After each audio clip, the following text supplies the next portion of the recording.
Hello everyone, welcome to chemistry वाला NS. आज का हमारा जो टॉपिक है मोल फ्रैक्शन और उससे रिलेटेड न्यूमेरिकल हम करने वाले हैं। क्लास 12 का चैप्टर नंबर 1 सॉल्यूशन जो है वो हमारा चल रहा है। इस वीडियो को भी प्लेलिस्ट में इंक्लूड कर दिया जाएगा। प्लेलिस्ट पूरी बनी हुई है सॉल्यूशन वाले चैप्टर्स की। तो देखते हैं हम मोल फ्रैक्शन क्या होता है।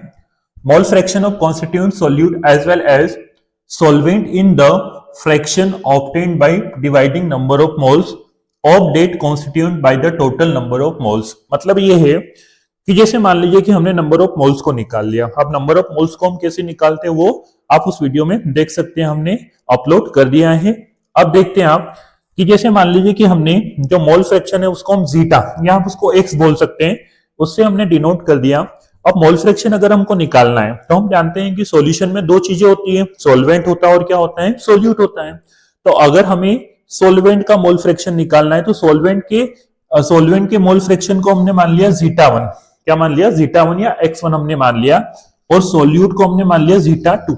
अब क्या करा हमने, यहां पर लिखा गया है कि जिसका आपको निकालना है, जैसे कि मान लो कि N1 जो होता है, N1 और N2, N मतलब होता है नंबर ऑफ मोल, तो N1 हमने मान लिया सॉल्वेंट के मोल है ना, नंबर ऑफ मोल किसके, सॉल्वेंट के, और N2 हमने मान लिया number of mole of solute. अब देखते हैं जीटा वन मतलब सॉल्वेंट का मोल फ्रैक्शन हमको निकालना है। तो जिसका मोल फ्रैक्शन निकालना है, यहां पर लिखा है कि जिसका मोल फ्रैक्शन निकालना है उसको ऊपर रखो, और टोटल नंबर ऑफ मोल्स मतलब सॉल्वेंट के और सोल्यूट के दोनों के मोल्स को हम नीचे रखेंगे, तो हमारा मोल फ्रैक्शन निकल के आएगा किसका, सॉल्वेंट का। उसके बाद देखते हैं सोल्यूट का। अब सोल्यूट का क्या होता है, सोल्यूट को हम मानते हैं जीटा टू हमने लिखा, और सोल्यूट का निकालना है तो सोल्यूट का निकाला तो N2 ऊपर रख दिया, और टोटल नंबर ऑफ मोल्स हमने नीचे रख दिए। तो यहां पर लिखा है if a solution N1 and N2, मतलब मान लो कि सॉल्यूशन में N1 सॉल्वेंट है और N2 क्या है, सोल्यूट है। Number of moles of solvent and the solute respectively, then the mole fraction of solvent, तो जीटा वन हो गया इक्वल्स टू N1 अपॉन में N1 plus N2, then mole fraction of solute. Solute का mole fraction हम कैसे find out करेंगे, तो zeta two equals to N2 upon में N1 प्लस N2। तो ये आपकी मोल फ्रैक्शन की डेफिनेशन है। मोल फ्रैक्शन निकालेंगे कैसे, उसका फॉर्मूला है। मेन चीज है इसकी न्यूमेरिकल्स की, किसके न्यूमेरिकल को हम कैसे सोल्व करेंगे। तो आइए देखते हैं इसके न्यूमेरिकल्स। क्वेश्चन नंबर 1 हमारे पास है 18 gram of glucose dissolved in 180 gram of water, then calculate the mole fraction of glucose in water. अब हमको दिया क्या है, ग्राम में वैल्यू दी गई है, तो सबसे पहले हमको नंबर ऑफ मोल निकालना है, क्योंकि हमारे जो मोल फ्रैक्शन का फॉर्मूला है उसमें नंबर ऑफ मोल की जरूरत हमको पड़ेगी। तो सबसे पहले हम क्या करेंगे, ग्लूकोज और जो वाटर है उसके नंबर ऑफ मोल निकाल लेंगे। अब यहां पर हम देख रहे हैं कि 180 ग्राम ऑफ वाटर है और 18 ग्राम ग्लूकोज है। ग्लूकोज को डिसोल्व किया वाटर में, तो वाटर सॉल्वेंट हो गया और ग्लूकोज क्या हो गया, सोल्यूट हो गया। अब नंबर ऑफ मोल अगर हम निकालते हैं, जैसे नंबर ऑफ मोल हम ग्लूकोज के निकालते हैं, number of mole of glucose है ना, ग्लूकोज हमारे पास 18 ग्राम दिया हुआ है, गिवन हम लिख सकते हैं, यहां पर मैंने नहीं लिखा है। ग्लूकोज का नंबर ऑफ मोल अगर हम निकालते हैं तो क्या होगा, WB upon MB, WB upon MB मतलब 18 अपॉन 180। ग्लूकोज का जो मोलर मास होता है वो 180 होता है, तो 18 अपॉन 180 ये आपका नंबर ऑफ मोल निकल के आएगा। तो सोल्यूट को हम मानते हैं N2, क्या मानते हैं, N2। तो N2 आपका निकल के आ गया 0.1 मोल।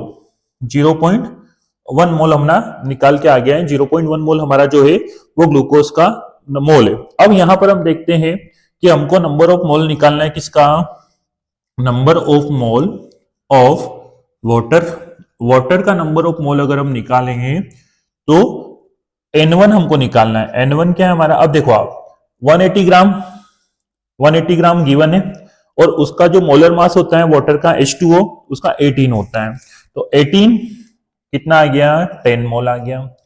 तो हमारे पास अभी नंबर ऑफ मोल आ गए हैं। नंबर ऑफ मोल हमारे पास आ गए, इट मींस हमारे पास N1 और N2 की वैल्यू आ गई है, और ये मोल फ्रैक्शन के फॉर्मूले में हमको रखना है, और मोल फ्रैक्शन निकालना हमको ग्लूकोज का देन वाटर का। तो अब हम अगर निकालते हैं मोल फ्रैक्शन ऑफ ग्लूकोज, तो मोल फ्रैक्शन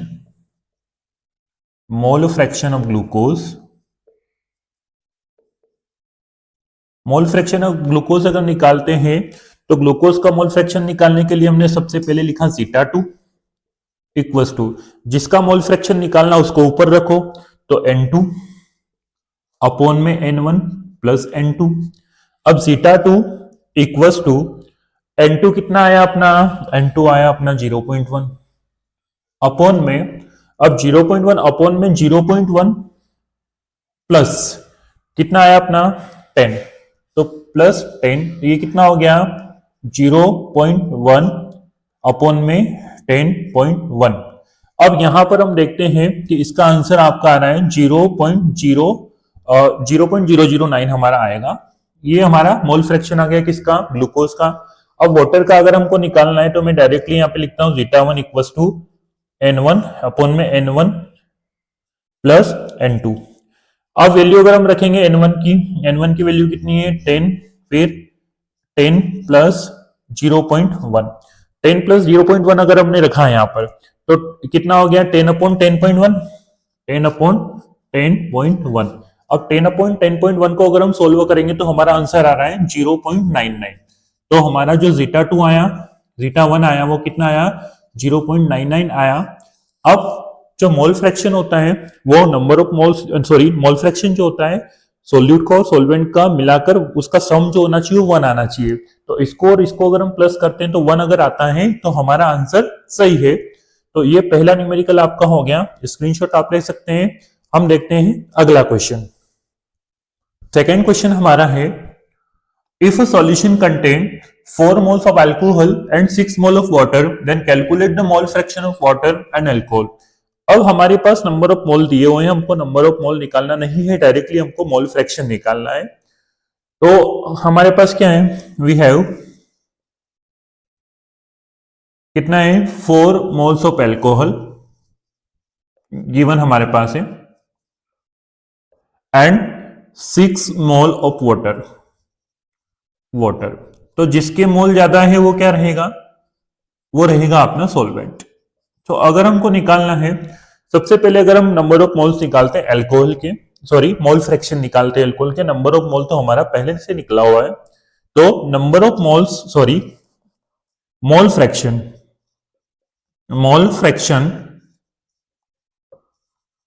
ऑफ अल्कोहल, अल्कोहल के अगर हमको निकालना तो अल्कोहल को मानेंगे जीटा 2। क्या मानेंगे, जीटा 2।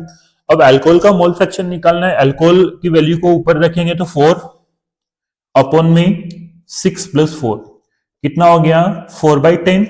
तो आंसर आ गया हमारा 0.4, जीटा 2 हमारा पास आ गया, मतलब मोल फ्रैक्शन ऑफ अल्कोहल आ गया 0.4। नेक्स्ट हम देखते हैं मोल फ्रैक्शन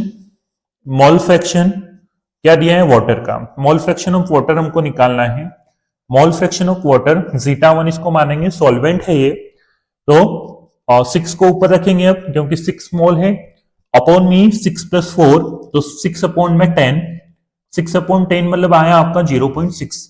दोनों को अगर हम सम करते हैं तो हमारा आंसर 1 आ रहा है। अगर 1 आ रहा है तो हमारा जो कैलकुलेशन है वो सही है। तो ये नंबर ऑफ मोल निकले हुए थे, तो हमने डायरेक्टली मोल फ्रैक्शन निकाल लिया। अगर नंबर ऑफ मोल नहीं निकले हुए हैं, ग्राम में वैल्यू दी हो, तो पहले हमको number of mole find out करना है, देन हमको मोल फ्रैक्शन फाइंड आउट करना है। Thanks to all.